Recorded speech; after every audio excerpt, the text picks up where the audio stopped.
جب اللہ چاہے گا سب بدل جائے گا۔ جو اب تک نہیں ہو سکا ایسا نہیں ہے کہ وہ اب کبھی نہیں ہو پائے گا۔ جو اب تک نہیں مل سکا ایسا نہیں ہے کہ وہ اب کبھی نہیں مل سکے گا۔ جس منزل کا انتخاب عرش والے نے کر رکھا ہے اس تک پہنچنے سے تمہیں دنیا کا کوئی راستہ نہیں روک سکتا۔ ضروری نہیں ہے کہ جو مانگا جائے وہ اسی وقت مل جائے، اور یہ بھی ضروری نہیں ہے کہ جو نصیب میں نہیں لکھا وہ پھر کبھی نصیب کا حصہ نہ لکھا جائے۔ بس یہ ساری وقت کی ترتیب ہے، سب کچھ اللہ کی منصوبہ سازی ہے۔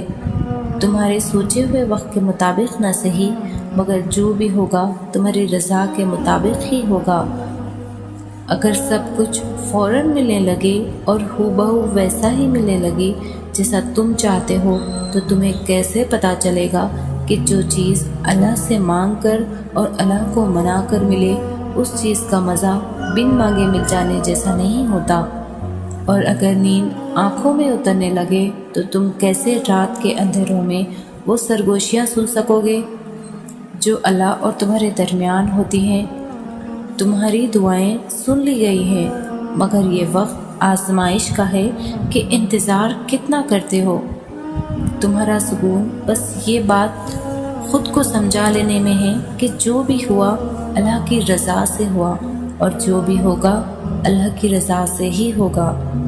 تو اگر دل کو حقیقت پر منانا مشکل ہو گیا ہے تو اس کو منا لو جو حقیقت کو بدل سکتا ہے، اور اس کو منانے کی ایک ہی تدبیر ہے: دعا، صبر، یقین اور انتظار۔ ہر چیز کو کسی نہ کسی مقصد کے تحت تم سے وابستہ یا پھر دور کیا جاتا ہے، اور وہ مقصد تم کبھی نہیں جان سکتے۔